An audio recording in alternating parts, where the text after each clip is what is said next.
बोलो। अब कौन कितना इलेक्ट्रोनेगेटिव है, ज्यादा है कम है, तो ये हम कैसे पता करेंगे? इसको पता करने के लिए 3 स्केल हैं। सबसे कॉमन तरीका क्या है? पॉलिंग स्केल सबसे कॉमन है। दूसरे नंबर की स्केल क्या आ रही है? Mulliken scale.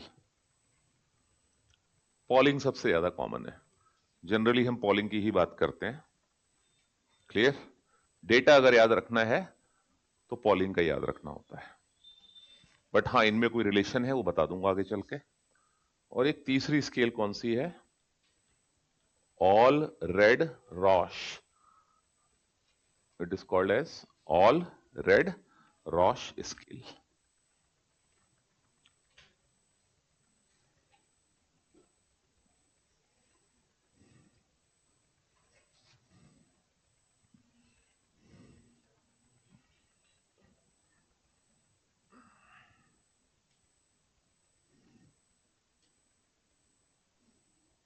लिखा? लिख लिया? तो पॉलिंग स्केल पे, सबसे पहले पॉलिंग स्केल पे हम बात करेंगे। अब ये स्केल बनाई, उन्होंने कोई वैल्यू निकाली, कुछ तो बेस बनाया होगा, नहीं बनाया होगा? बोलो। तो क्या आधार बनाया उन्होंने? तो इन्होंने जो बेस बनाया that was bond energy data. तो Pauling scale is based on bond energy data, और दो एलिमेंट्स की chi A minus chi B, this is the difference in the electronegativity. एक की इलेक्ट्रोनेगेटिविटी ए है, एक की बी है। ठीक? ये किसके प्रोपोर्शनल होती है? Root of delta V. और डेल्टा वी यहां क्या कहलाएगा? Ionic resonance energy. Delta V is ionic resonance energy.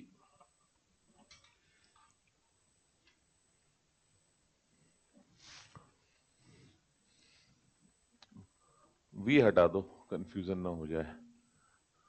सबके अपने अलग अलग टर्म्स होते हैं। कोई डेल्टा लिखता है, कोई डेल्टा वी लिखता है, कोई बी लिखता है, कुछ भी लिखते हैं। तो आप डेल्टा लिख के चलो खाली। Delta is called ionic resonance energy. तो ये निकाला कैसे जाता है? ये निकालते कैसे हैं? डेल्टा जो है वो ई ए बी, ए और बी की बॉन्ड एनर्जी, माइनस ए की बॉन्ड एनर्जी इनटू बी की बॉन्ड एनर्जी का रूट। इस फॉर्मूले से निकाला जाता है। आपको कोई कैलकुलेशन नहीं आएगी।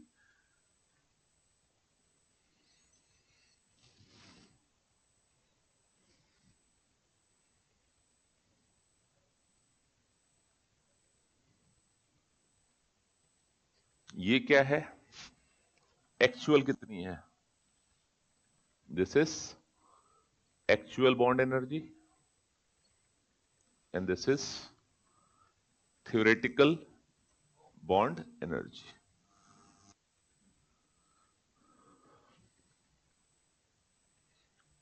आपने थर्मो में पढ़ा रेजोनेंस एनर्जी? क्या थी? हम्म? थर्मो में आता है ना रेजोनेंस एनर्जी? क्या? हम्म? नहीं, वो तो बॉन्डिंग वाली डेफिनेशन बता रहे हो। एक्सपेरिमेंटल हीट ऑफ फॉर्मेशन और कैलकुलेटेड हीट ऑफ फॉर्मेशन का जो डिफरेंस आता है that is called resonance energy. याद आया? याद आया? तो that is the resonance energy. तो ये जो पॉलिंग स्केल है, ये पूरा किसके ऊपर बेस्ड है? बॉन्ड एनर्जी, मतलब थर्मोडायनेमिक्स। Not thermodynamics, thermochemistry. तो आपने शायद पढ़ा भी होगा Resonance energy is nothing but the difference of the experimental heat of formation और calculated heat of formation. याद आया? नोट कर लो. तो ये डेल्टा क्या है? आयनिक रेजोनेंस एनर्जी. रेजोनेंस वर्ड याद आया? थर्मो पढ़ा था. और इसको इस तरह से निकाला जाता है. न्यूमेरिकल्स तो नहीं आएंगे आपको क्योंकि ये बहुत लेंदी कैलकुलेशंस होती हैं. देखो, एक तो रूट निकालो, फिर ये वैल्यू फिर रूट में जाएगी. जाएगी कि नहीं? तो बस आपको सिर्फ क्या पूछ सकते हैं, पॉलिंग स्केल किसके ऊपर बेस्ड है, और ज्यादा से ज्यादा ये फॉर्मूले पूछ सकते हैं. बस नोट कर लो.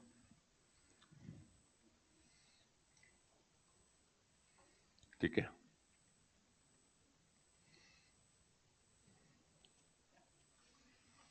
पॉलिंग स्केल पे कुछ एलिमेंट्स की इलेक्ट्रोनेगेटिविटी लिख दी गई है.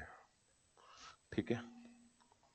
तो यहां से हमें कुछ की इलेक्ट्रोनेगेटिविटी याद रखनी है पॉलिंग स्केल की.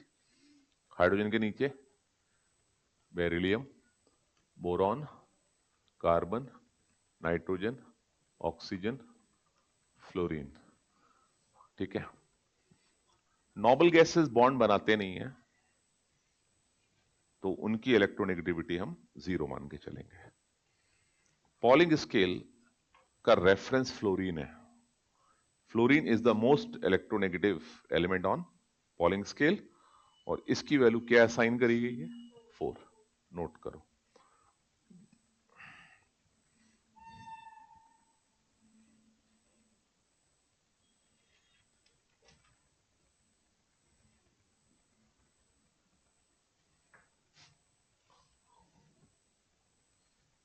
लिखा. लगभग 0.5 कम करते जाएंगे. 0.5 कम करो पीछे जाने पर, बस सब लिखते जाओ. नाइट्रोजन, नाइट्रोजन कितनी है? 3. बट हम एक वर्ड बोलते हैं आगे, आपने सुना भी होगा कि नाइट्रोजन और क्लोरीन की इलेक्ट्रोनेगेटिविटी सेम है. सुना होगा ये. लगभग सेम है, एग्जैक्टली सेम नहीं है, तो थोड़ा सा तो डिफरेंस है. तो हम सिर्फ अपने याद करने के लिए तो अभी ये बात बोल देते हैं कि नाइट्रोजन की 3 है, बट एग्जैक्टली नाइट्रोजन की वैल्यू क्या है? 3.04. याद रहेगा? बोलो, नोट करो.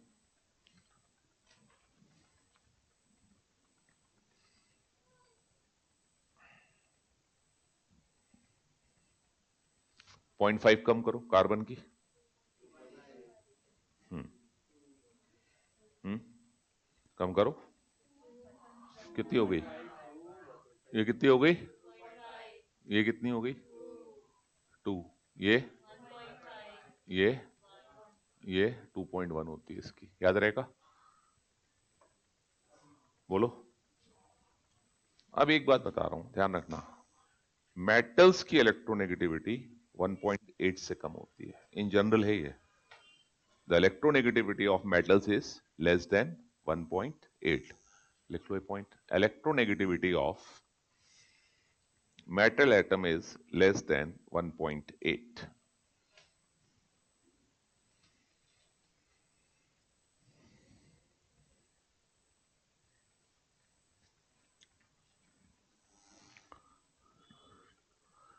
फॉस्फोरस और हाइड्रोजन की इलेक्ट्रोनेगेटिविटी ऑलमोस्ट सेम होती है. Point clear? इसकी 2.12 होती है और इसकी 2.1. ऑलमोस्ट सेम ही है. तो याद करो जो मैंने ड्रैगोज रूल बताया था, याद आया? सराउंडिंग एटम की इलेक्ट्रोनेगेटिविटी 2.5 से कम. याद आया? लिखवाया था ड्रैगोज रूल. तो यहां पे मैंने ड्रैगोस कंपाउंड PS3 लिया था. याद आया? ठीक, ये भी लिख लो कि फास्फोरस और हाइड्रोजन की ऑलमोस्ट सेम होती है.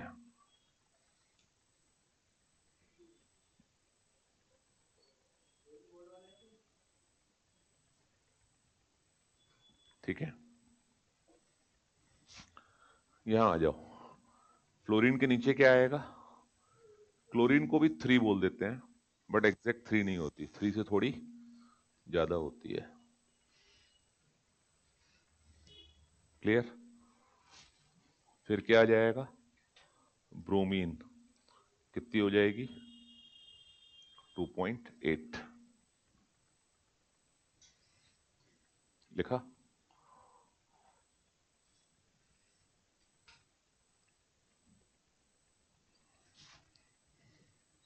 आयोडीन लगभग 2.6। इसके नीचे लिख दो, एक मिनट में इसको इरेज कर दूं। ब्रोमीन की 2.8 है ना, आयोडीन की लगभग 2.6 है ना। तो ये एक आपको कॉमन वैल्यूज याद होना चाहिए किसकी कितनी है, तब आप अच्छे क्वेश्चंस कर पाएंगे। इस पीरियड का तो तरीका मैंने बता दिया, कितना कम करते जाओ, बट हर एक के लिए 0.5 कम करना ऐसा जरूरी नहीं है। तो इस पीरियड की इलेक्ट्रोनेगेटिविटी वैल्यूज आपको याद होनी चाहिए। देख लो यहां तक, कोई डाउट? और ये किस स्केल पर है? पॉलिंग स्केल पे। These values are on the Pauling scale. जल्दी नोट करो।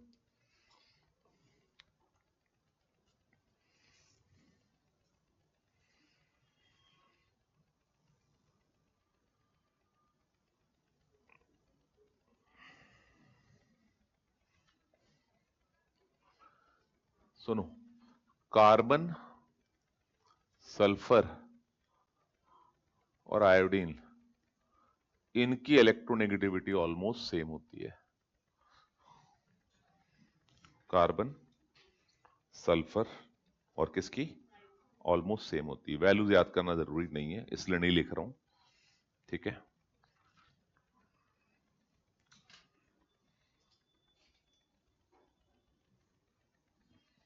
ठीक है, और लिखना है तो मैं बता देता हूं।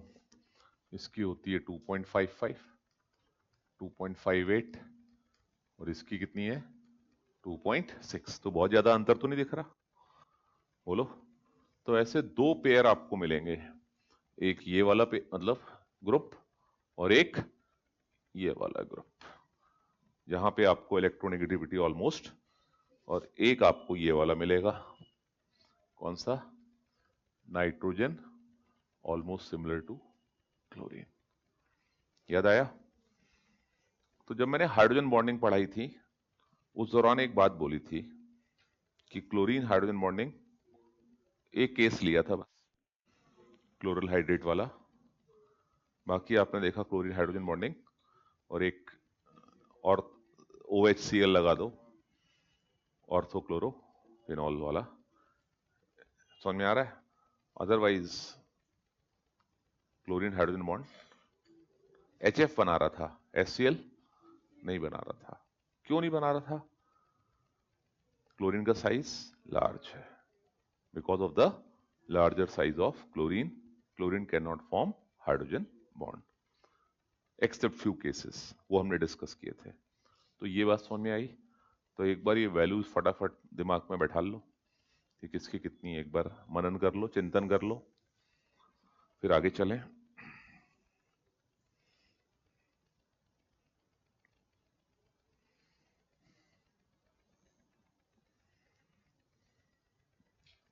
चलें?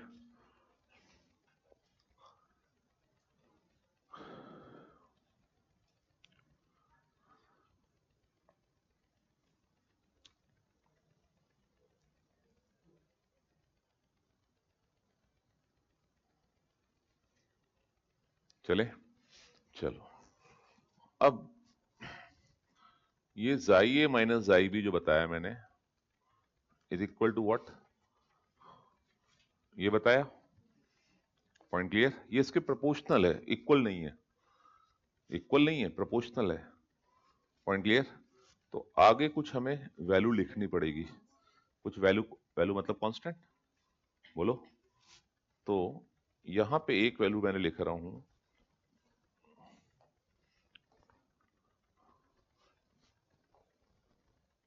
इज इक्वल टू 0.102 लिख लो। xi a minus xi b is equal to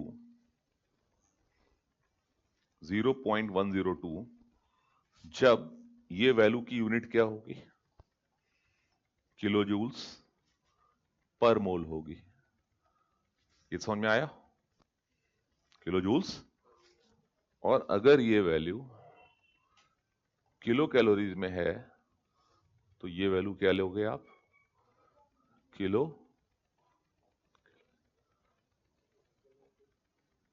पर मोल 0.208। क्लियर?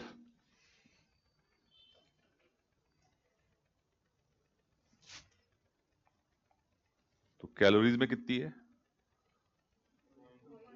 और किलो जूल्स में 0.10।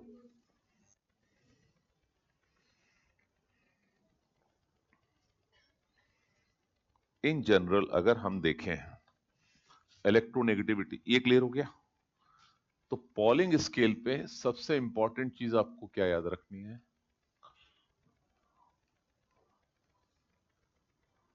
ये ऑर्डर, हालांकि ये इक्वल भी हो सकता है।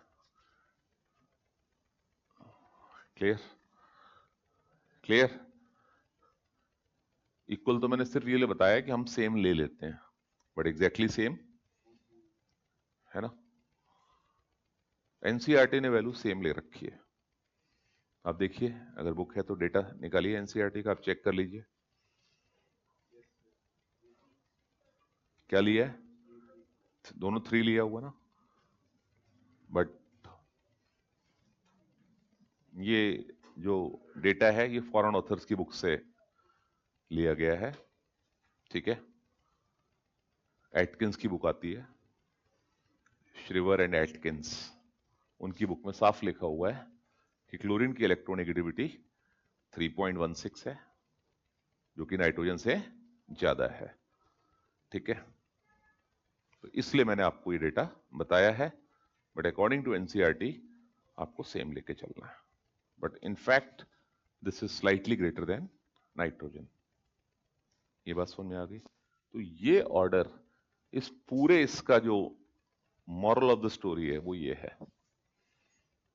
तो एक बार हम रिकैप कर लेते हैं। Pauling scale is based on bond energy data. Left to right जाने पर electronegativity. Pauling scale is based on, it is in reference to which atom? Reference atom क्या है हमारा? Highest electronegativity fluorine. क्या फॉर्मूला बताया? xi a minus xi b is equal to 0.102 delta root delta is called IRE, ionic resonance energy is equal to 0.208 delta, बोलो delta root आ गया, IRE आ गया समझ में? यहां तक कोई डाउट? तो बॉन्ड एनर्जी डेटा पे ये, और सबसे ज्यादा जो हम एक्सेप्ट करते हैं वो इसी को करते हैं। सबसे ज्यादा क्वेश्चन इसी पे बेस्ड आएंगे आपके। यहां तक कोई डाउट हो तो बताइए आप लोग। अगला लिखो। अगला स्केल आता है Mulliken scale. Mulliken scale, next comes Mulliken scale. Mulliken scale, ठीक है। म्यूलिकन स्केल पे जो इलेक्ट्रोनेगेटिविटी है वो 2 का एवरेज लिया गया है। किसका? Point clear? बोलो। अब यहां पे गड़बड़ क्या करते हैं बच्चे, सुनो। आयनाइजेशन एनर्जी किलो जूल्स में ली, इलेक्ट्रॉन एफिनिटी किलो जूल्स में ली किसी एक एटम की, और 2 से डिवाइड किया तो आंसर एक आएगा। ईवी में लूंगा पर एटम में तो आंसर अलग आएगा। कैलोरीज में लूंगा तो यूनिट क्या लूं? तो यूनिट क्या ली गई है यहां पे? ईवी पर एटम। तो ये फॉर्मूला तभी लगाना जब एनर्जी किसमें दी हो? ईवी पर एटम। किलो कैलोरीज में दे देगा और आप ये फॉर्मूला लगा दोगे तो आंसर गलत हो जाएगा। बात समझ में आई? नोट करो।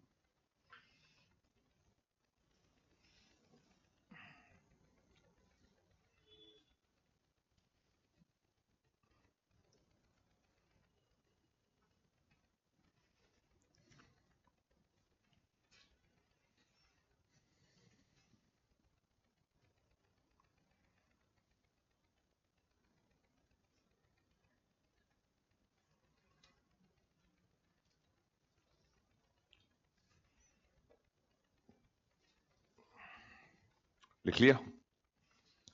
लिख लिया? तो म्यूल्किन स्केल किसके ऊपर बेस्ड है? Ionization energy and electron affinity पे बेस्ड है। पॉलिंग स्केल किस पे बेस्ड है? It is based on bond energy data and this is based on this. क्या प्रिकॉशन लेना है? आपको लग रहा होगा दो वैल्यू दिएंगे एवरेज निकाल लेंगे, नहीं, आप देख लेना, यूनिट्स पे ध्यान देना, ठीक है? ये गलती आप करेंगे, ठीक है? चलिए, अब क्या दोनों में कोई रिलेशन है? यस, म्यूल्किन स्केल पे वैल्यू मोर होती है हमेशा as compare to Pauling scale. तो electronegativity on Mulliken scale is 2 times 8 times more than that on Pauling scale, लगभग 3 गुना। तो फ्लोरीन की कितनी होगी? 12 के आसपास, बोलो, नोट कर लो।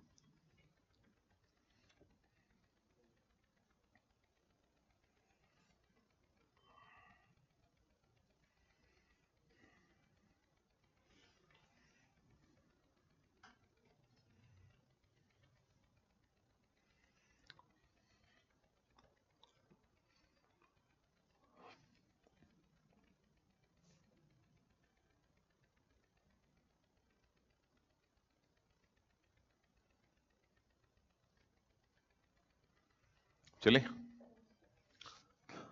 थर्ड स्केल क्या बताया? ऑलरेड रॉश, रॉश पढ़ते हैं इसको, ऑलरेड रॉश स्केल। क्या ये म्यूल्किन पे है, ये पॉलिंग पे है, ये इलेक्ट्रोनेगेटिविटी का सिंबल है ना? यहां तक समझ में आ गया? कोई डाउट, कोई क्वेश्चन? ये किस पे बेस्ड है? देखो, सबसे इंपॉर्टेंट चीज है, क्वेश्चन कहां बनेगा आपसे, किस पर बेस्ड है वो। स्केल बनाई तो किस पर बनाई आपने, क्या पैरामीटर्स लिए? तो सबके पैरामीटर्स अलग अलग हैं। पॉलिंग का बॉन्ड एनर्जी, म्यूल्किन का आयनाइजेशन एनर्जी इलेक्ट्रॉन एफिनिटी, और इसका पैरामीटर क्या था? Z star, that is Z effective. याद आया? इफेक्टिव न्यूट्रल चार्ज सिखाया था, ये सिखाया था मैंने आपको। Z star is equal to what? Sigma. ये हमने स्लेटर्स रूल, स्लेटर्स कांस्टेंट पढ़ा था। स्लेटर्स रूल से मैंने आपको पूरा डी का निकालना सिखाया था, एमएन वाला क्वेश्चन कराया था, एफई वाला कराया था, हीलियम, हाइड्रोजन, उस केस में वैल्यू बताई थी 0.30 हो जाएगी, ये सब सिखाया था, ठीक है? तो Allred Rochow scale is based on, मतलब सीधी बात करें तो it is based on the attractive force between the nucleus and the electron.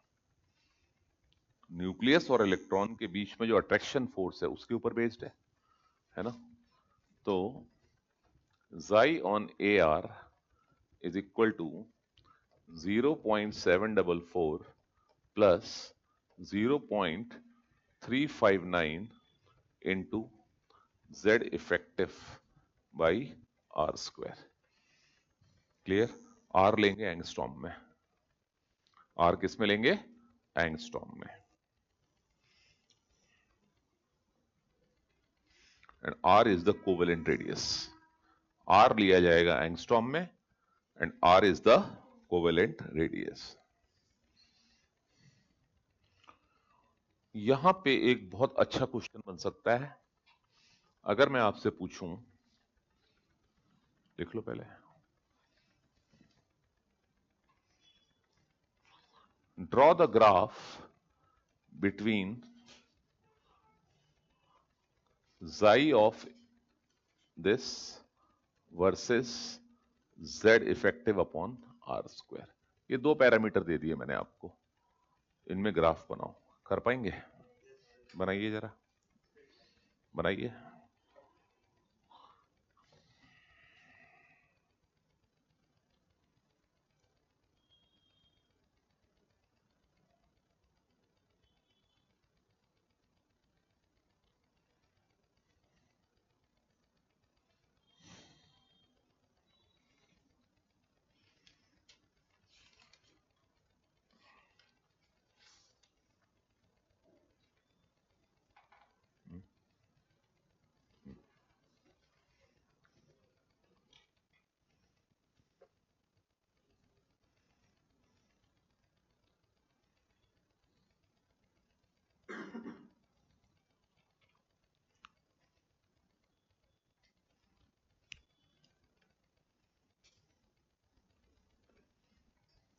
क्या आएगा ग्राफ? ग्राफ कुछ यही बना दूं, ऐसा आएगा।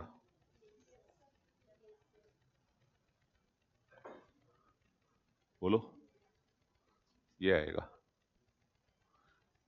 इसको किससे आप मिला सकते हैं? y is equal to M x plus C से टैली करा सकते हैं आप। उसी फॉर्मेट में लिख सकता हूं क्या मैं? ये y एक्सिस पे है, ये मेरा x एक्सिस पे है, x का पार्टनर m है, स्लोप प्लस c। तो ग्राफ क्या आएगा? y is equal to M x plus c, this is the positive intercept. क्या वैल्यू आएगी? तो ये वैल्यू आ गई 0.744। स्लोप क्या आएगा? Slope is equal to, note करो, स्लोप ऑफ द ग्राफ है, ये पूछ सकता है आपसे। ग्राफ गलत बनाया वारिस तुमने, कहां से लिया है? थोड़ा और ऊपर से बनाओ यार। अरे इंटरसेप्ट दिखना तो चाहिए।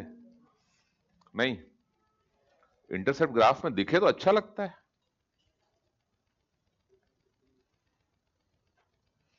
तो स्लोप कितना आया? इसको ऐसे भी कर सकते थे आप। क्या स्लोप इधर लिख दूं? Slope is equal to 0.359। तो ये स्केल कौन सी है हमारी? Allred Rochow scale. Point clear हुआ?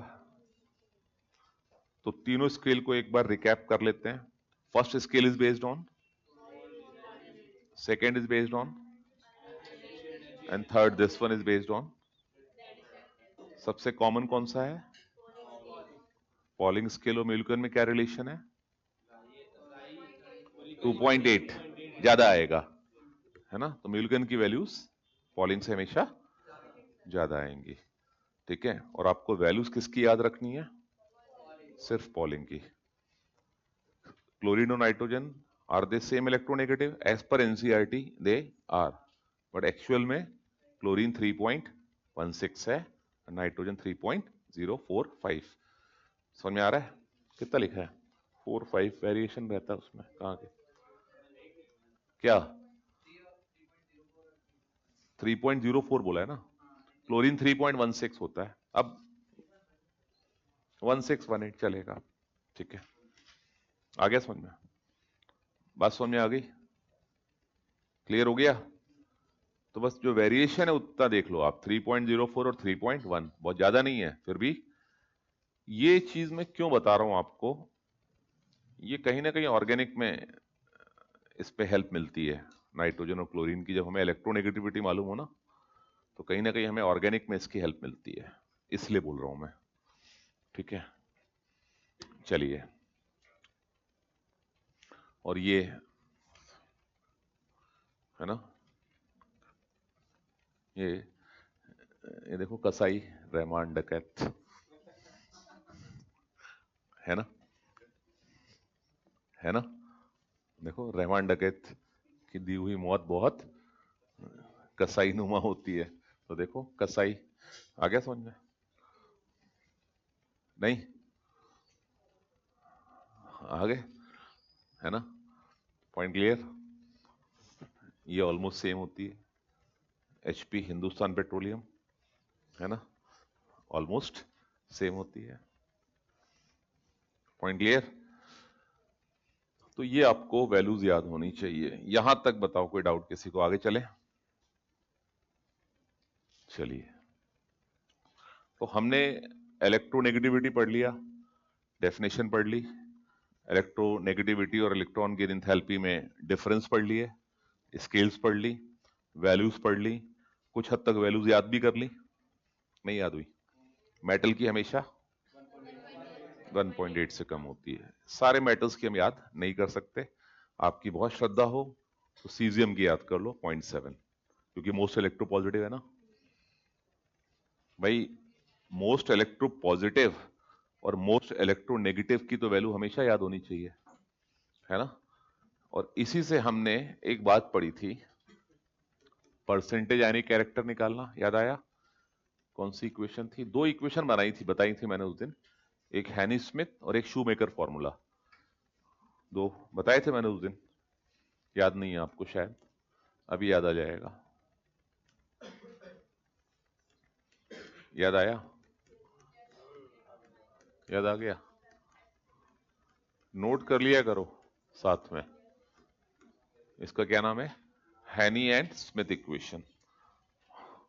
ये है परसेंटेज आईसी। तो इलेक्ट्रोनेगेटिविटी से हम परसेंटेज यानी कैरेक्टर निकाल सकते हैं। और एक उस दिन बताया था क्या? ए बी का distance, D A B R A plus R B. अरे बताया था, फॉर्मूला भूल गए क्या? 0.09 जाई ए माइनस जाई बी। भूल गए क्या? R A R B angstrom में लेने थे, बोला था। पिकोमीटर में लेंगे तो आगे 9 का फैक्टर आ जाएगा। नहीं बताया था? शूमेकर फॉर्मूला कहलाता है वो। कौन सा फॉर्मूला कहलाता है? लिखिए आप लोग जरा, देख, याद नहीं है देख के लिखिए। करवाया था मैंने shoemaker formula, that is called shoemaker Stevenson formula. और इसका क्या नाम है? हैनी एंड स्मिथ इक्वेशन। दोनों से, ठीक है, दोनों में ही इलेक्ट्रोनेगेटिविटी का यूज होता है। तो वहां पे आपको वैल्यू याद होनी चाहिए। अब अगर मैं आपसे पूछूं, ध्यान दो, ये सबसे इलेक्ट्रोपॉजिटिव है, लीस्ट इलेक्ट्रोनेगेटिव, और ये सबसे इलेक्ट्रोनेगेटिव है ना। क्या ये 100% आयनिक है? बताया था एक रूल कि किसी none of the ionic compound is 100%, it develop certain covalent character because of ions rule. याद आया? बॉन्डिंग में पढ़ी थी ये बात। तो मेरे को ये बताओ, इसके अंदर परसेंट आयनिक कैरेक्टर कितना होगा? आप क्या करोगे? आप ये लगा दो, फ्लोरीन की इलेक्ट्रोनेगेटिविटी और सीजियम की, निकालो आंसर।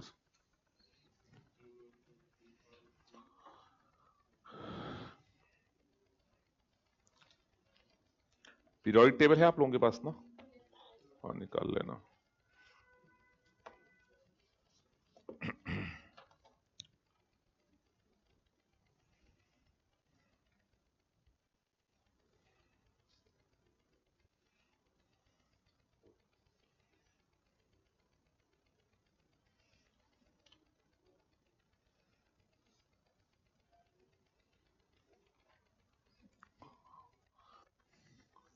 हंड्रेड परसेंट आ रहा है क्या, बस ये देख लो।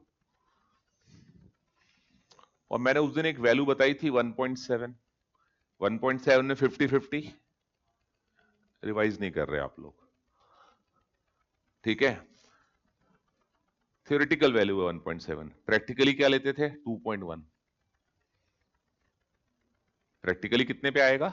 2.1 पे 50-50 आएगा। याद आया?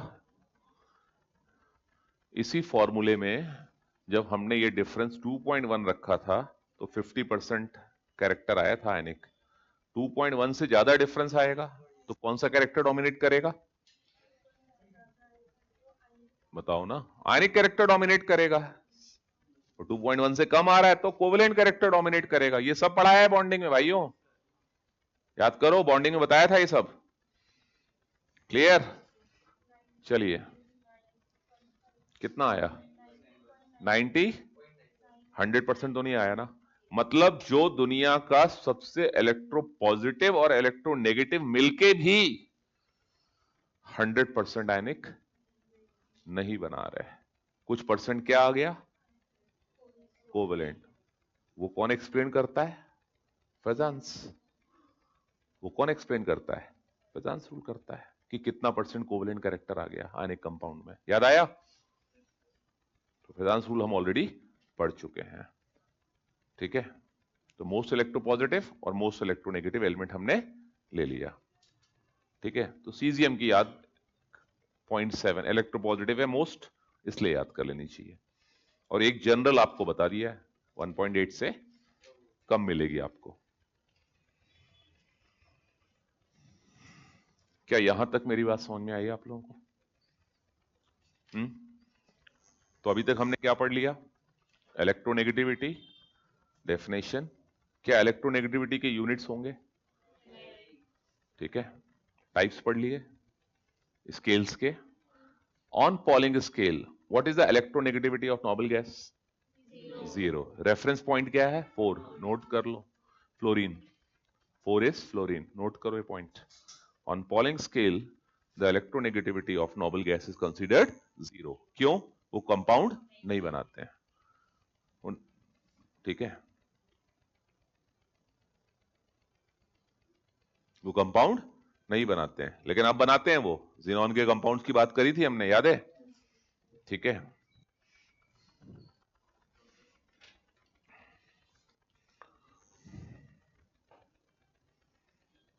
चलिए अगला पॉइंट। अब देखेंगे ऐसे कौन कौन से फैक्टर्स हैं जो इलेक्ट्रोनेगेटिविटी को अफेक्ट करेंगे। तो पहला पॉइंट लिखना, factors affecting electronegativity. Factors affecting electronegativity, factors क्या है?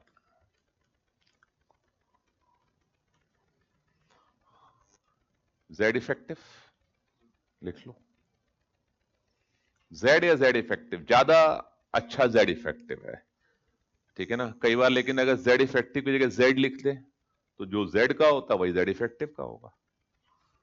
बोलो, तो जेड इफेक्टिव या जेड, ज्यादा अच्छा ये माना जाता है।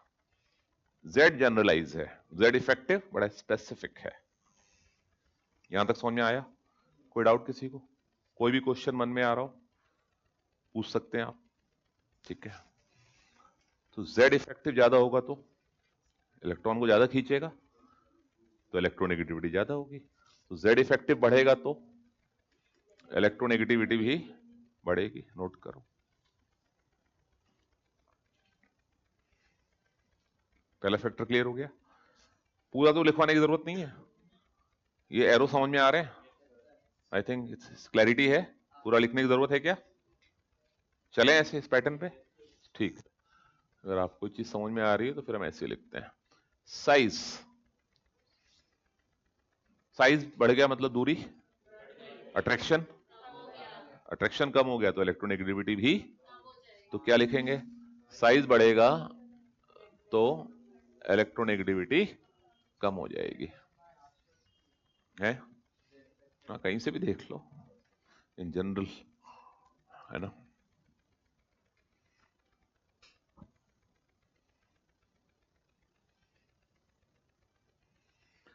एक ऑर्गेनिक का कॉन्सेप्ट जो आप पढ़ते हो, ऑर्गेनिक क्या सब जगह पढ़ते हैं ये तो, इसको मैं इससे कोरिलेट कर रहा हूं, पहले समझो।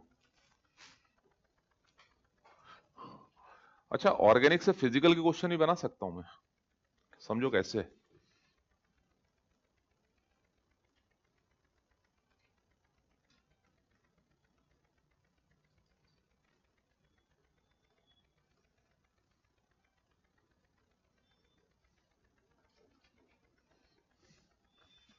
Clear? How many moles of hydrogen gas is evolved by the reaction of 1 mole of acetylene? बोलो कितने मोल निकली? 1 मोल। ऐसे क्वेश्चन बना रहा हूं, समझ में आया? तो बहुत सिंपल बात बताई मैंने आपको। How many moles of sodium are required for the evolution of 1 mole of hydrogen gas from acetylene? तो इसको बैलेंस करना पड़ेगा। कहने का मतलब ये है ना। तो ये देखो, ये H निकल गया, ये H निकल गया। क्यों निकल गया? सुनो सुनो सुनो, बात तो समझो।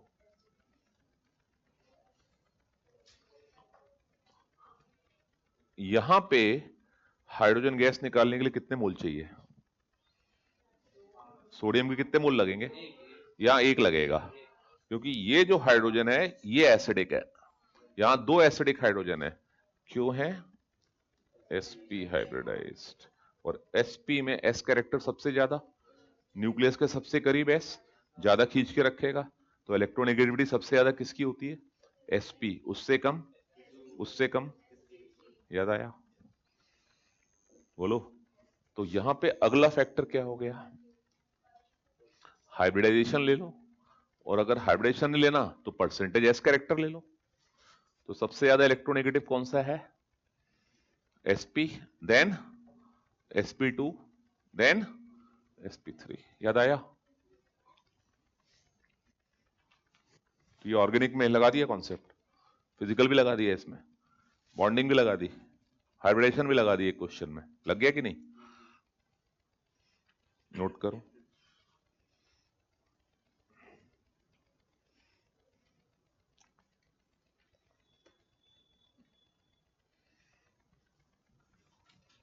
क्या आपको इनकी इलेक्ट्रोनेगेटिविटी वैल्यू मालूम है? इसकी होती है 2.5, 0.25 बढ़ा दो, यहां पे कितनी हो गई? यहां पे 0.5 बढ़ा दो, कितनी हो जाएगी? 25। तो सबसे ज्यादा इलेक्ट्रोनेगेटिव कौन सा हुआ? sp hybridize carbon. ये कंपाउंड, हेलो,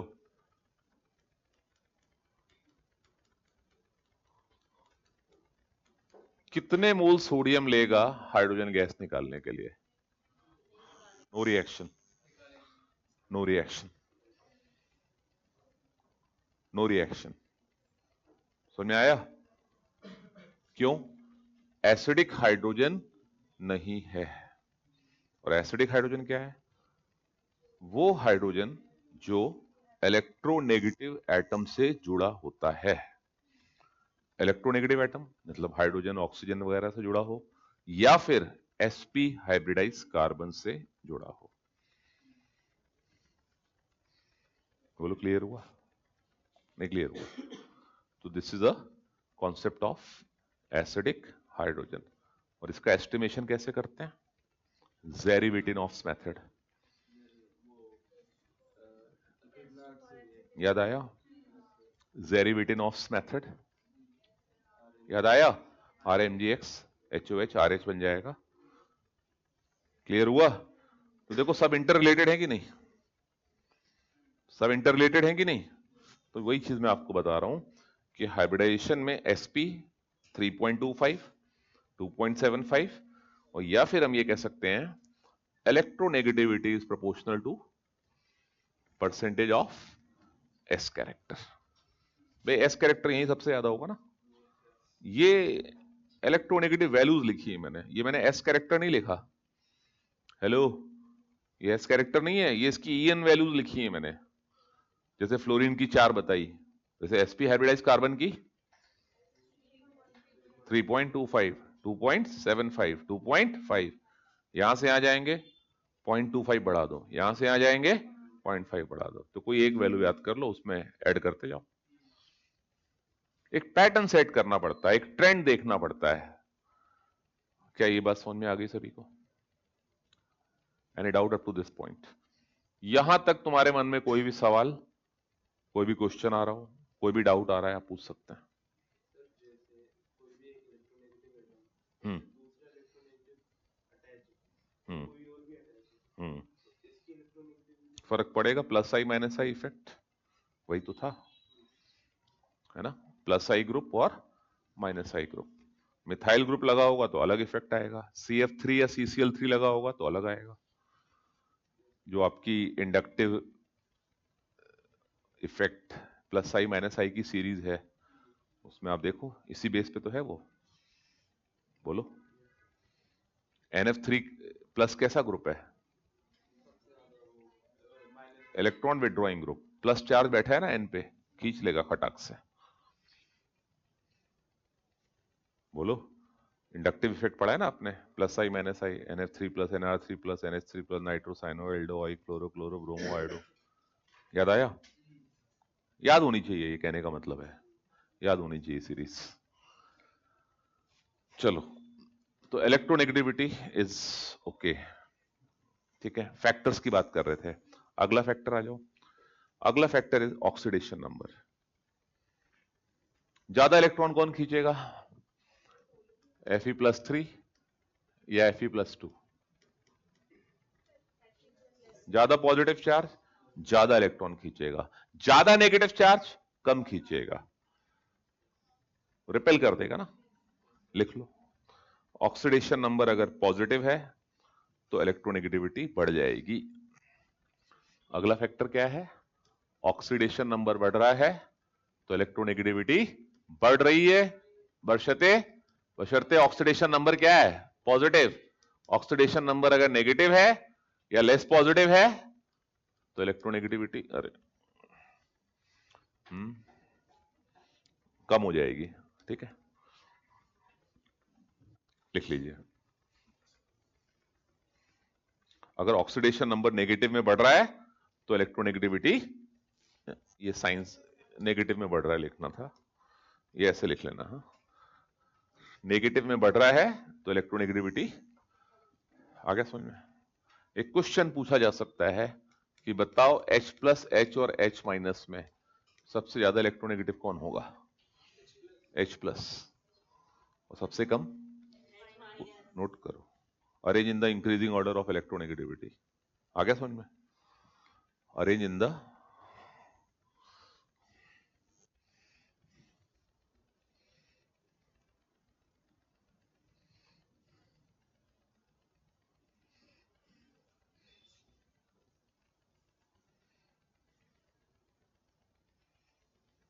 लिखा?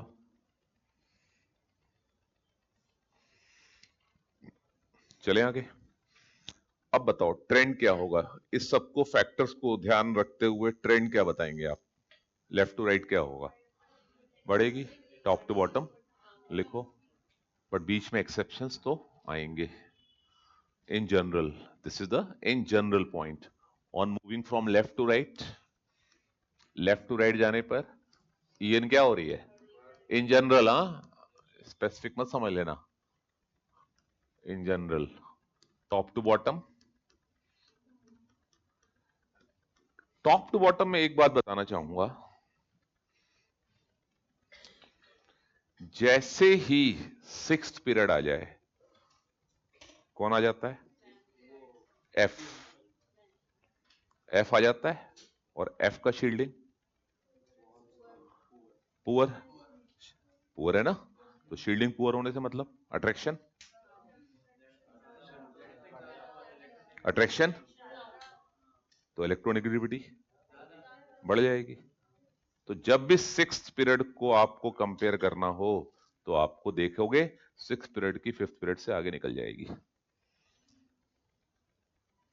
हेलो, देखिए पीरियोडिक टेबल निकालिए,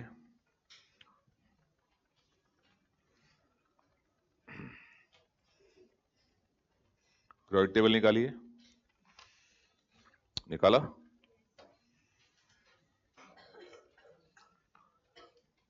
लेड और टिन, आपका दिमाग क्या कहता है, आपकी बुद्धि क्या कहती है, वो लगाओ। लेड और टिन, बताओ कौन, टिन की, बोलो, ज्यादा हो जाएगी, किस पीरियड में आ गया, सिक्स पीरियड में। क्या रीजन है, 4F की शील्डिंग बहुत पुअर हो, शील्डिंग पुअर होने से अट्रैक्शन बढ़ जाएगा, जेड इफेक्टिव बढ़ जाएगा, इलेक्ट्रोनेगेटिविटी बढ़ जाएगी। इंपॉर्टेंट पॉइंट है ये, आ गया समझ में। पीरियोडिक टेबल निकालिए, है ना, अब बार बार नहीं ड्रॉ कर सकते ना बोर्ड पे पीरियोडिक टेबल, टाइम लगता है, और अपने को क्लासेस बहुत लिमिटेड मिली हैं, क्लासेस अपने को बहुत लिमिटेड मिली हैं, क्योंकि अब बच्चों के क्या है, प्री बोर्ड चालू होने वाले हैं स्कूलों में, तो मैं कोशिश करूंगा कि 2-3 क्लास के अंदर, अब 2-3 नहीं, 1-2 क्लास के अंदर ये चैप्टर हमारा हो जाएगा। हाँ, खत्म कर लेंगे, कोई ज्यादा। अब कल का मेरा भी देख लेता हूँ, कल का क्या है ना, है ना, वो मैं शाबाश सर को बता दूंगा जैसा भी होगा, है ना। हाँ, टिन और लेड में ज्यादा किसकी होगी? लेड की। बिस्मथ और एसबी देखो कहां है, मेरे को नहीं मालूम बिस्मथ एसबी कहां मिलेंगे आपको। लिखो लिखो लिखो।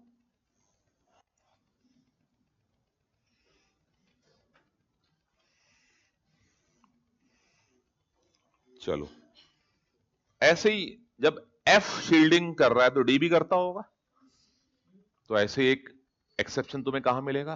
एल्युमिनियम गैलियम वाला, याद करो, वो तो शुरू से पढ़ते आ रहे हैं, ये वाला एक्सेप्शन, इंटरवीनिंग डी ऑर्बिटल। तो हम एक्सपेक्ट क्या कर रहे हैं? एल्युमिनियम और गैलियम में ज्यादा किसकी होनी चाहिए, बट होगी किसकी? क्यों? Intervening D orbital, poor shielding, D orbital का शील्डिंग स्कैंडाइड बताया था, नोट कर लो।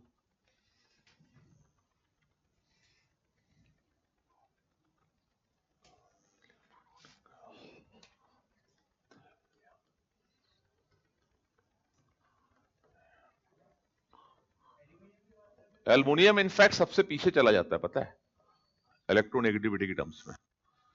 13 ग्रुप में सबसे ज्यादा आपको ऊपर नीचे मिलेंगे, नोट करिए। 13 ग्रुप सबसे ऊपर नीचे आपको करेगा।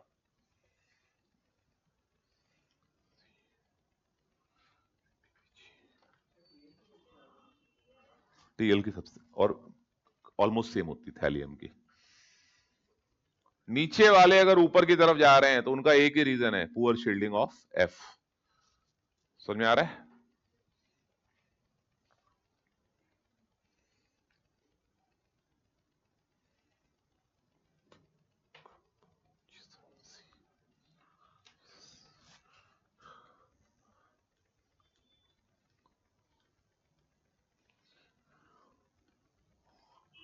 ये किस ग्रुप का है? 14 ग्रुप का ये ऑर्डर है। 14 ग्रुप का ये ऑर्डर है। 14 ग्रुप की ईएन वैल्यूज का ऑर्डर ये है।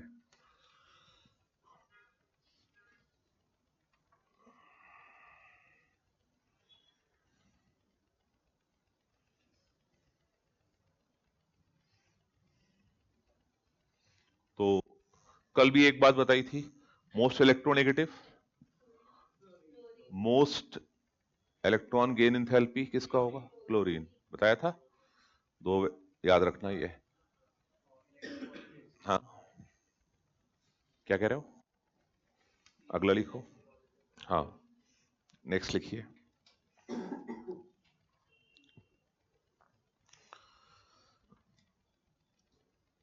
आई प्लस, आई और आई माइनस को इलेक्ट्रोनेगेटिविटी के ऑर्डर में बताइए। I, I minus, I plus.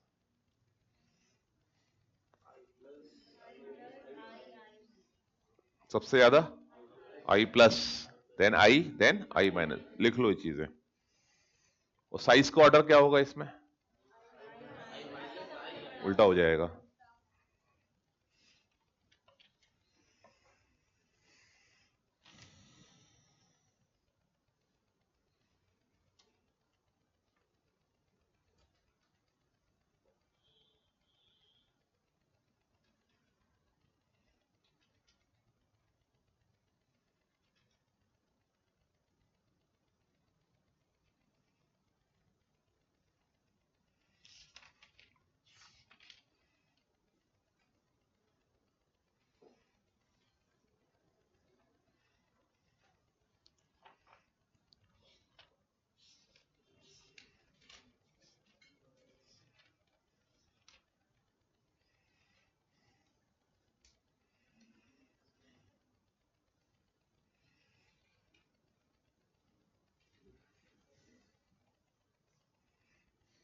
चले, तो सारे एक्सेप्शंस हमारे कवर हो गए। Point clear? देखो, बोलने के लिए एक्सेप्शन है, अदरवाइज रीजन तो सबका है ना। बोलो, ऐसा कोई भी एक्सेप्शन जो मैंने बताया और उसका रीजन ना बताया हो। बताया ना रीजन सबका। तो there are no exceptions in chemistry, only explanations. Chemistry में एक्सेप्शंस है नहीं। लोग बोल देते हैं, कोटा फैक्ट्री देख के लोगों ने बोलना चालू कर दिया है ना। कोटा फैक्ट्री देख के लोगों ने बोलना चालू कर दिया है ना। आ रही बात समझ में? आप बता दो, आपको जो एक्सेप्शन बताए क्या उनकी एक्सप्लेनेशन नहीं मिली? क्या मिली ना? सारे एक्सेप्शंस की एक्सप्लेनेशन मिली। तो there are no exceptions, there are only explanations. अब क्या होता है, हर टाइप का बच्चा बैठा है क्लास में, कुछ लोगों को एक्सप्लेनेशन नहीं समझ में आ रही, तो उनके लिए क्या वर्ड बोलना पड़ता है? उनके लिए बोलना पड़ता है एक्सेप्शन। तो वो इसमें खुश हो जाते हैं कि हमको दिमाग इसमें नहीं लगाना है। उनको भी तो खुश रहने का अधिकार है ना। They have also the right to be happy. तो उनको खुश रहने का अधिकार है, इसलिए उनको क्या बोल देंगे? एक्सेप्शन बोल दिया जाता है। Otherwise there are no exceptions in chemistry, purely explanation. आप बताओ, जबकि पीरियोडिक में ही सबसे ज्यादा मिलते हैं ना, सबसे ज्यादा एक्सेप्शन तो यही मिलेंगे ना। बट एक्सेप्शन एक भी आपको ऐसा बताया मैंने जिसकी मैंने रीजनिंग ना बताई हो? सबकी बताई, सबका एक्सप्लेनेशन दिया। तो remove this thought from your mind that there are exceptions. पढ़ने वाले बच्चों के लिए एक्सेप्शंस नहीं होते। एक्सेप्शन उनके लिए हैं जो चीजों को समझते नहीं है, जो रट्टा मारते हैं। अदरवाइज समझने, जो पढ़ने वाला होता है उसके लिए तो टीचर एक्सप्लेनेशन देता ही है, और आपको दी भी गई सारे क्वेश्चंस की। चलिए नेक्स्ट पॉइंट पे आ जाइए। ये हो गया एप्लीकेशन ऑफ इलेक्ट्रोनेगेटिविटी। पहली एप्लीकेशन तो लिखवा चुका हूं मैं आपको, परसेंटेज यानी कैरेक्टर लिखवा दिया। Hannay and Smith and Schomaker formula से हम डिस्टेंस निकाल सकते थे, DAB R A plus R B minus 0.0। किसको याद है फॉर्मूला? शूमेकर फॉर्मूला बताओ, लिखो लिखो। अभी पढ़ा है आपने, अभी याद नहीं है तो मई तक कैसे याद रहेगा? बोलो, 4 महीने हैं भी याद करने के लिए, तो लिख लिख के याद करो। और सबसे इंपॉर्टेंट चीज, आर का यूनिट क्या लेना है? हाँ, हो सकता है एग्जाम में वो 9 लिख दे, बट वहां यूनिट बदल देगा, पीको कर देगा। तुम कहोगे तो सर ने तो 0.09 पढ़ाया था, एग्जाम में तो 9 लिख कर आ गया, तो क्या टीचर ने गलत पढ़ाया? गलत नहीं पढ़ाया, उसने ये भी तो बताया था यूनिट पे ध्यान रखना, है ना। तो यूनिट क्या थी वहां पे? एंगस्ट्रॉम। पीको कर देंगे तो अलग हो जाएगा, 9 का फैक्टर आ जाएगा, इसलिए दोनों यूनिट्स पे ध्यान रखना, ठीक है। चलिए अगला आ जाइए, नेक्स्ट आ जाओ। पहली एप्लीकेशन परसेंटेज यानी कैरेक्टर, और जाई ए और जाई बी के बीच का डिफरेंस अगर 2.1 है तो क्या बताया? 50-50। 2.1 से ज्यादा तो आयनिक कैरेक्टर नहीं, आयनिक कैरेक्टर डोमिनेट करेगा, आयनिक नहीं होगा। क्या बोलोगे? और 2.1 से कम है तो कोवेलेंट कैरेक्टर डोमिनेट करेगा, ठीक है। चलिए अगला आ जाओ। अच्छा, बॉन्ड एनर्जी, हम एप्लीकेशन लिखते हैं जरा, कुछ बच्चे हैं नहीं ना आज, तो रिकॉर्डिंग में लिख ही देता हूं थोड़ा सा मैं। एप्लीकेशन, पहली क्या एप्लीकेशन बनाई? डिस्टेंस, ए बी के बीच का डिस्टेंस निकालने में। दूसरा परसेंटेज यानी कैरेक्टर। तीसरा क्या बोला मैंने? Bond energy. Bond energy, bond energy. अगर इलेक्ट्रोनेगेटिविटी डिफरेंस ज्यादा है तो बॉन्ड एनर्जी ज्यादा होगी। पूछो कैसे? ये देखो, सबसे बढ़िया क्वेश्चन तो यही है तुम्हारे सामने, ये लो, बोलो। तो सबसे ज्यादा ईएन डिफरेंस कहां है? एचएफ में ही है ना। तो सबसे ज्यादा बॉन्ड एनर्जी किसकी है? एचएफ की। बट ये हर जगह मत लगा लेना, बाकी फैक्टर्स भी देखने पड़ते हैं, ठीक है ना। तो लिखो,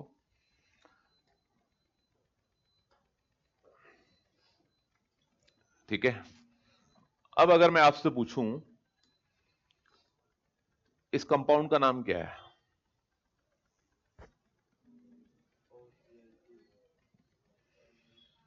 नाम बताओ। फॉर्मूला नहीं, OCl2 नहीं बोलना, नाम नाम। I am asking you the name.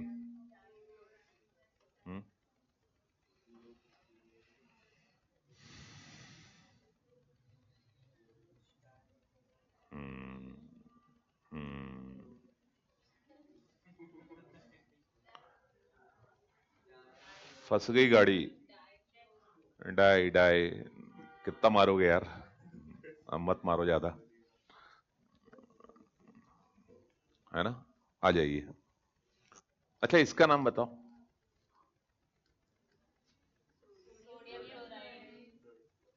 तो पहले क्या बोला तुमने?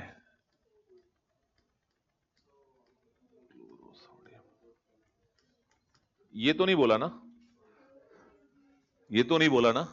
तो जो ज्यादा इलेक्ट्रोनेगेटिव है उसका नाम बाद में आता है। तो इसमें ज्यादा इलेक्ट्रोनेगेटिव कौन है? Chloro oxide.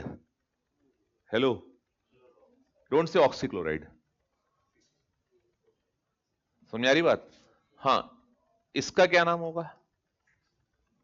ऑक्सीफ्लोराइड। नाम तो मालूम होना चाहिए ना। इसको कई बार ऐसे भी लिख देते हैं, F2O, है ना। आया समझ में? तो इसका क्या नाम है? इसका नाम ऑक्सीफ्लोराइड। क्लियर हुआ? तो ज्यादा इलेक्ट्रोनेगेटिव का इनऑर्गेनिक में नाम बाद में लिखा जाता है। ये नॉमेनक्लेचर है, ये एक नॉमेनक्लेचर है इनऑर्गेनिक केमिस्ट्री में। पॉइंट क्लियर हुआ? तो एक इलेक्ट्रोनेगेटिविटी से ही ये डिसाइड होता है कि इसको हम क्लोरोसोडियम बोलेंगे या सोडियम क्लोराइड बोलेंगे। क्लोरोसोडियम भी तो बोल सकते थे, दिक्कत क्या है? बट रूल्स हैं, उसके अगेंस्ट हम नहीं जाएंगे। अगला लिखो।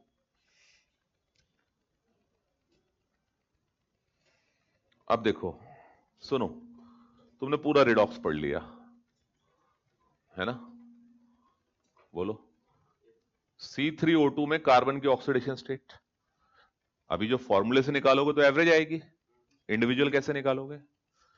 स्ट्रक्चर से, स्ट्रक्चर से सिखाया था ये। इसको कार्बन सब ऑक्साइड कहते हैं। आ गया? अब देखो, ज्यादा इलेक्ट्रोनेगेटिव कौन है? तो ये क्या लेगा? ये क्या लेगा? +2। यहां दोनों सेम है, 0 0। बोलो, नहीं आया समझ में? यहां क्या लेगा? यहां क्या लेगा? और +2। तो टोटल कार्बन पे कितना आया? +4, है ना। और टोटल कार्बन है कितने? तो बोलो। आ गया? तो किसने हेल्प करी आपकी? ईएन ने, डिफरेंस ने करी। जो ज्यादा इलेक्ट्रोनेगेटिव है उसको माइनस दे दिया, जो कम है उसको। तो it is also use to determine the oxidation number. तो तुम फॉर्मूले से निकालते हो वाले से, उससे क्या निकालते थे? एवरेज। बोलो, याद आया? और यहां से आप क्या निकालोगे? एग्जैक्ट। ठीक है,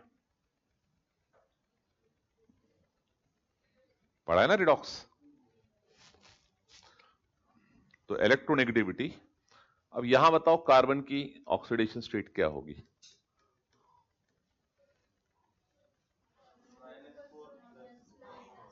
-4 +4। तो किसने डिसाइड करा? इलेक्ट्रोनेगेटिविटी ने डिसाइड करा। आ गया समझ में? नोट करो।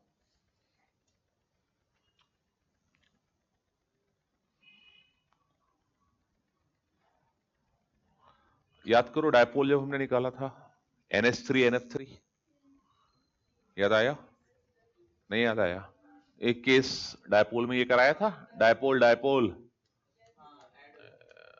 याद आया? डायपोल मोमेंट इनका, है ना। और एक केस ये कराया था, CH3F। मैंने कहा था इस केस में डिस्टेंस डोमिनेट करेगा, बाकी सब में इलेक्ट्रोनेगेटिविटी डोमिनेट करेगी। Do you remember this case?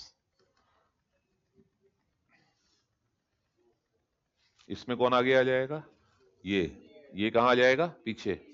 ये आगे आ जाएगा, ये इसके पीछे। तो इन दोनों में क्या देखा हमने? डिस्टेंस, और बाकियों में क्या देखा, इलेक्ट्रोनेगेटिविटी। कराया था ये केस भी बॉन्डिंग में, क्योंकि डायपोल मोमेंट क्या होता है, चार्ज इनटू डिस्टेंस। याद आया, नोट करो। तो बॉन्ड पोलैरिटी में भी आपको हेल्प करेगा ये, ऑक्सीडेशन नंबर निकालने में हेल्प करेगा, डायपोल मोमेंट में हेल्प करेगा, बॉन्ड एनर्जी में हेल्प करेगा। क्लियर हो गया सभी को? तो यहां पे आपकी हेल्प कर रहा है कौन कौन? ठीक है, आप देख रहे हो इलेक्ट्रोनेगेटिविटी की एप्लीकेशन पूरी केमिस्ट्री में यूज होता है, ये कॉन्सेप्ट हर जगह इलेक्ट्रोनेगेटिविटी है। अगला लिखिए।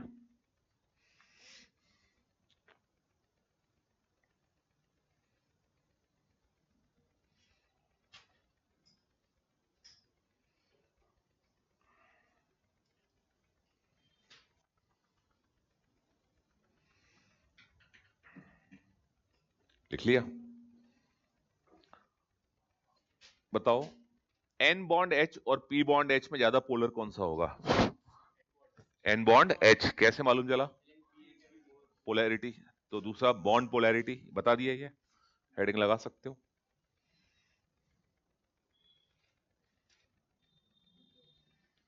ठीक है, अगर कोई कंपाउंड में ईएन डिफरेंस ज्यादा है तो उसकी सॉल्युबिलिटी भी ज्यादा होगी पानी में।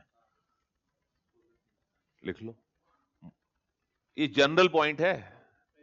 कल ये आके मत कहना कि सर हेलो एल्केन्स तो पोलर होते हो, पानी में डिसॉल्व नहीं होते।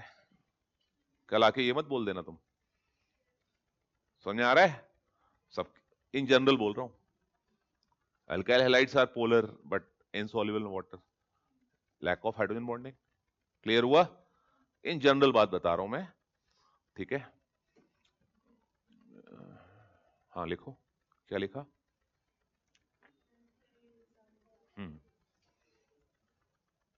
more the EN difference, more the ionic character, more the solubility in water. More the EN difference, more the ionic character, more the solubility in water.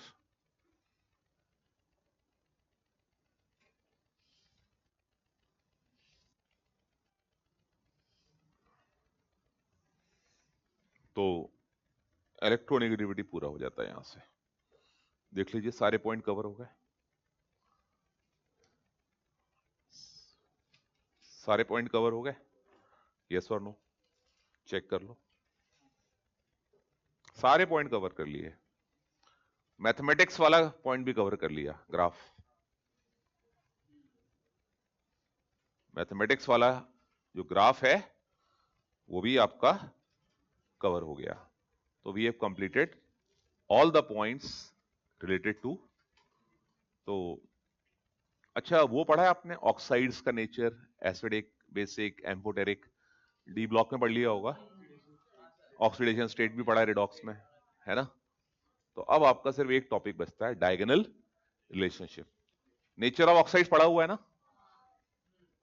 अरे left to right, top to bottom, SO2, SO3, neutral oxide कौन कौन से हैं, amphoteric कौन कौन से हैं, बोलो।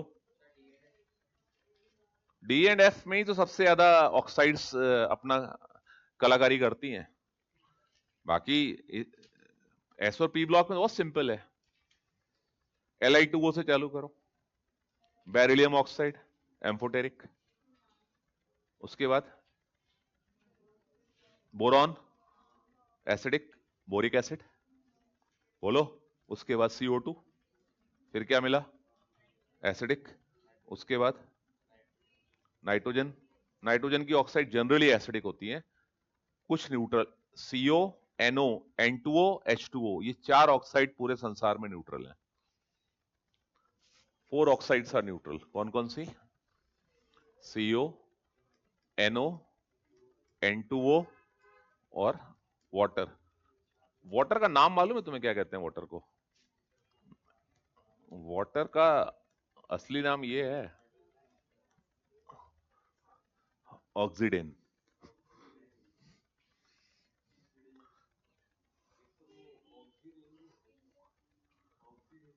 ऑक्सी वो ऑक्सीटेन होता है।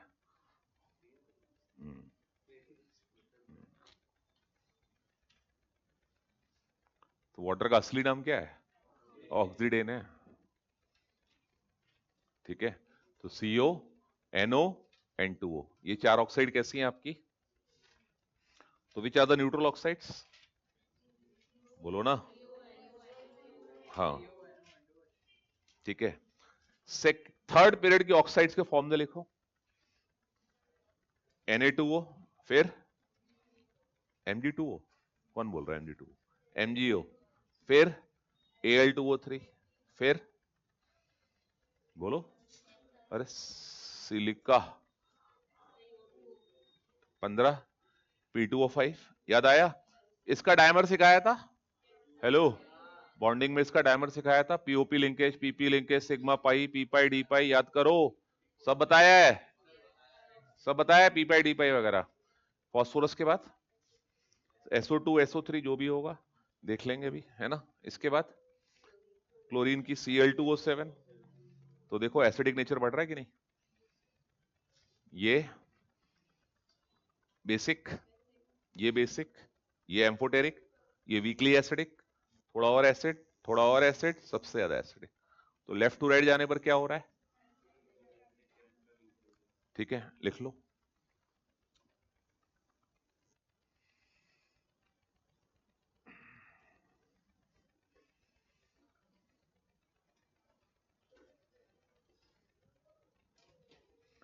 एक लड़का है अपने यहाँ, बच्चा पढ़ता था अभी, जैनुल, नाम सुना है?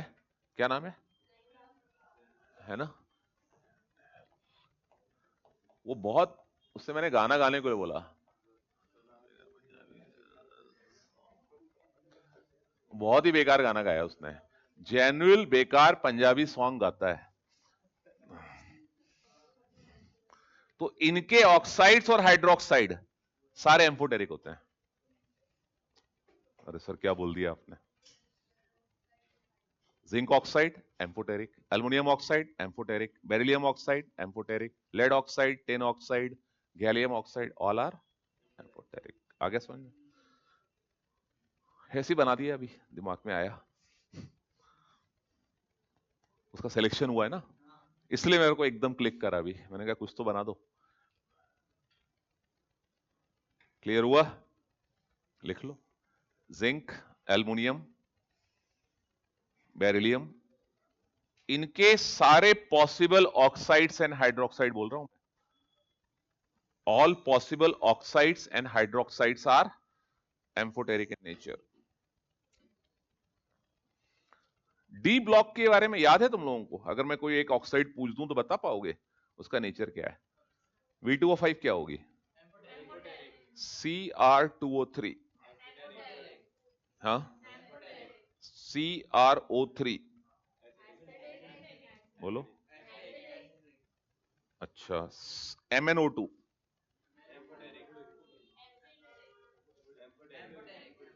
MnO, Mn2O7 acidic.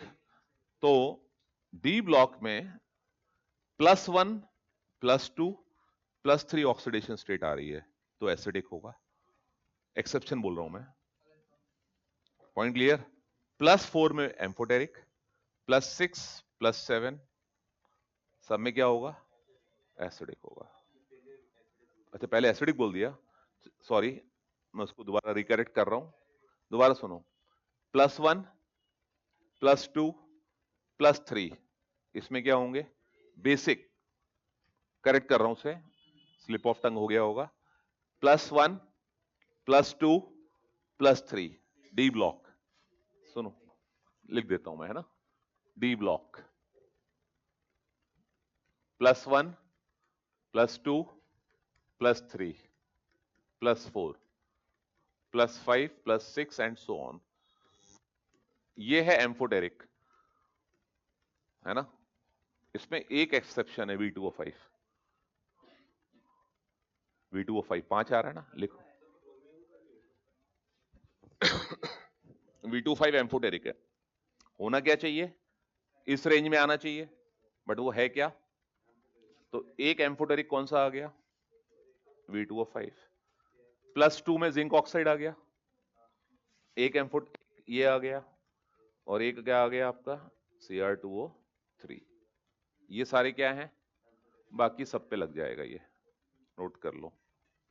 तो +1 +2 +3 पे क्या आएगा, बेसिक। +4 पे क्या आएगा, +5 +6 सो ऑन। अब 8 से ज्यादा मत कर देना।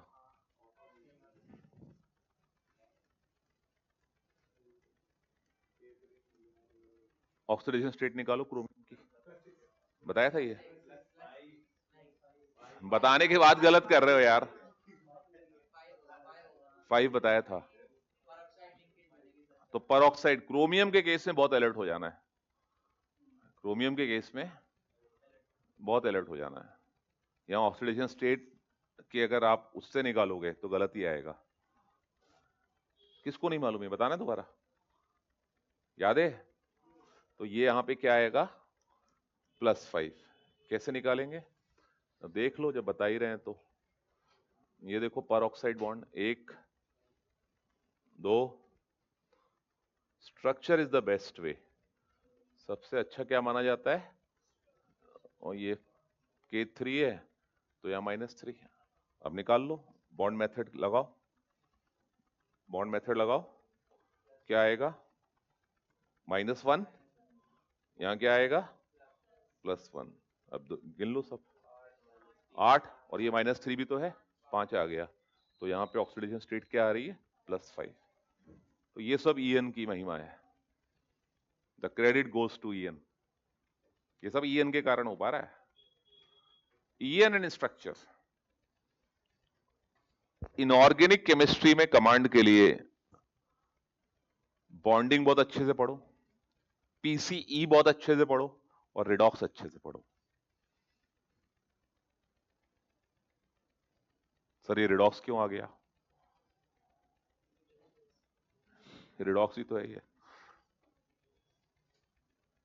रिडॉक्स ही तो है ये, और क्या है।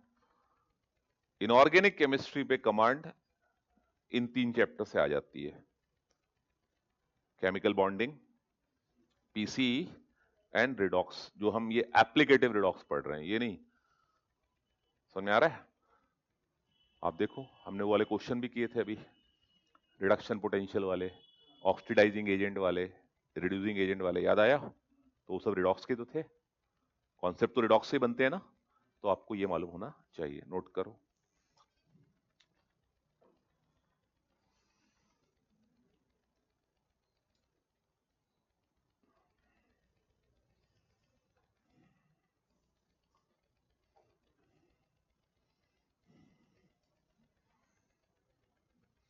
तो एक पॉइंट मैं बोल सकता हूं, all S block, all S block के मेटल्स, या ऑल एस ब्लॉक के मेटल्स की जो ऑक्साइड्स हैं वो बेसिक हैं।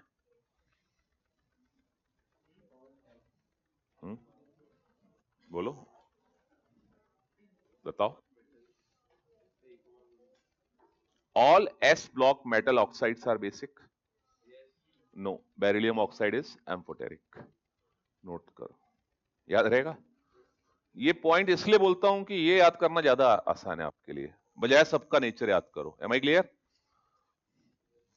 ऑल एस ब्लॉक, मैंने मेटल ऑक्साइड बोला है, hello, mind my words, metal oxide बोल रहा हूं, हाइड्रोजन मत उठा लेना। All S block metal oxides are basic except beryllium oxide, which is amphoteric.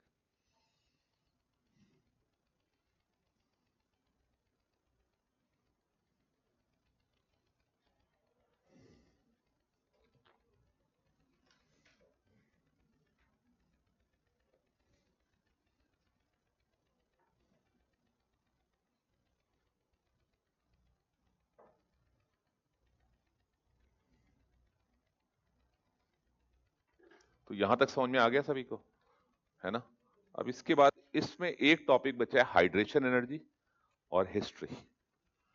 देख लो, बाकी सारे टॉपिक्स हो गए। एंड डीआर, डायगोनल रिलेशनशिप, बहुत सिंपल है। मालूम है, तो अब तक पढ़ ही लिया होगा, मालूम है डायगोनल रिलेशनशिप।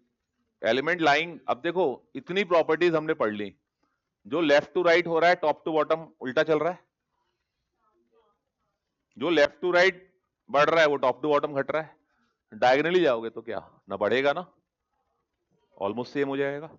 तो element lying diagonally in the periodic table show certain resemblance in their property, this is called, देखो लिथियम, बेरिलियम, बोरॉन, लिथियम के नीचे अरे बोलो ना सोडियम, इधर इधर, तो देखो ये डायगोनली आ गए, ये डायगोनली आ गए, नहीं आ गए।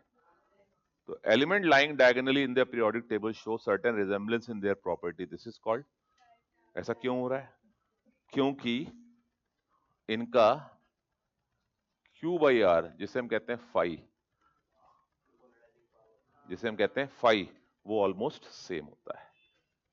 Point clear? बोलो, सिमिलर एटॉमिक साइज होता है, सेम नहीं बोल रहा हूं, क्या बोल रहा हूं? सिमिलर एटॉमिक साइज होता है, सिमिलर आयनाइजेशन एनर्जी होती है, सिमिलर इलेक्ट्रोनेगेटिविटी होती है। इसी को कहते हैं क्या? Diagonal relationship. याद रहेगा? बोलो, एलिमेंट्स लाइंग, लिखना है तो लिख लो, elements lying diagonally in the periodic table show certain resemblance in their properties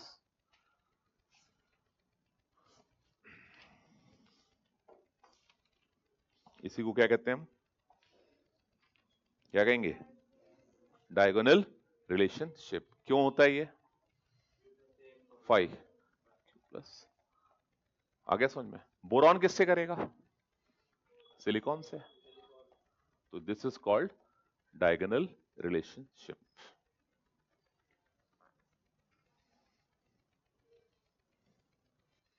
तो हम ये कह सकते हैं कि Q by R of lithium plus is equal to what? ये टू में, अच्छा टू मत लगाओ, Mg प्लस टू लिख ही रहा हूं ना, प्लस आर प्लस, किसका ले रहा हूं मैं ये? Mg प्लस का। ये प्लस सिर्फ चार्ज है, चार्ज, ये नहीं है कि कितना यूनिट है, 2 यूनिट, 10 यूनिट, 5 यूनिट, सिर्फ चार्ज बता रहा है। दोनों का पोलराइजेशन पावर क्या है? फाई सेम है, इसलिए इसको कहते हैं डायगोनल रिलेशनशिप। आयनिक पोटेंशियल भी बोलते हैं इसको, फाई इज कॉल्ड, कहां गया फाई को क्या कहते हैं? आयनिक पोटेंशियल। आयनिक पोटेंशियल सेम होता है। Point clear? तो इनकी प्रॉपर्टीज सेम मिलेंगी आपको।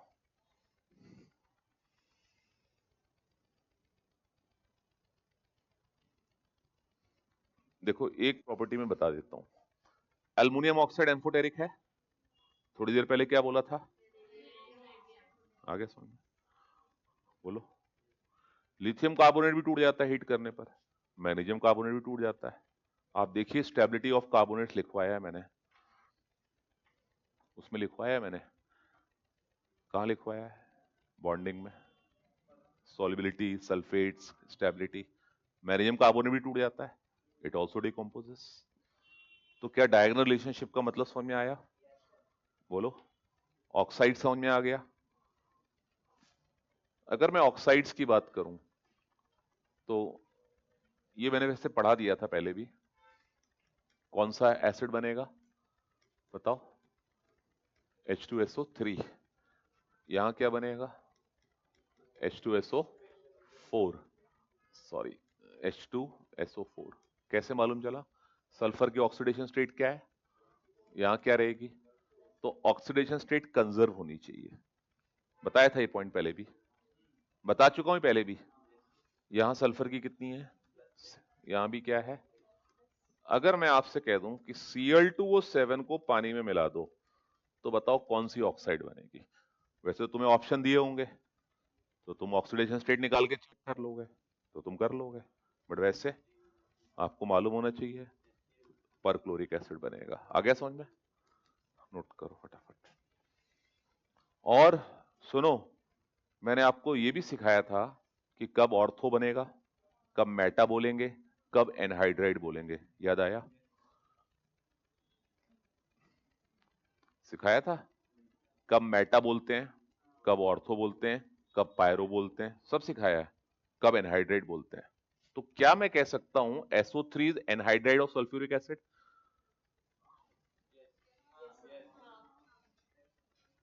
तो लिख लो SO3 ये बॉन्डिंग में मैंने पढ़ाया है आपको, ये बॉन्डिंग में सब सिखाया है कि एनहाइड्राइड कब बोलना है, ऑर्थो कब बोलना है, मेटा कब बोलना है, पैरा पायरो सब सिखाया है। नहीं सिखाया? देखो जरा बॉन्डिंग में, पन्ने पलटो। ऑक्सी एसिड में फास्फोरस के मेटाबोरिक एसिड, याद आया? ये सिखाया था वहां पे, फिर भी यहां पे सिर्फ मैं एक रिकैप करा रहा हूं। तो इसको क्या बोलेंगे हम? एनहाइड्राइड। इसको क्या बोलेंगे? Anhydride of perchloric acid. This is called,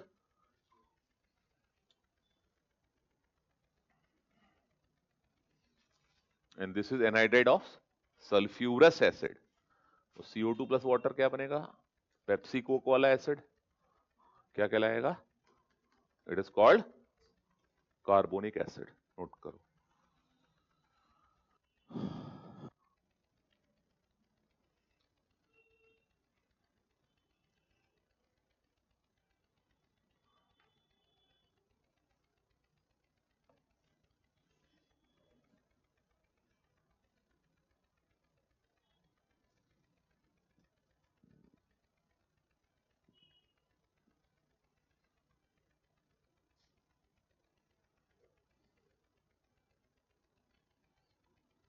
तो क्या क्लियर हो गया?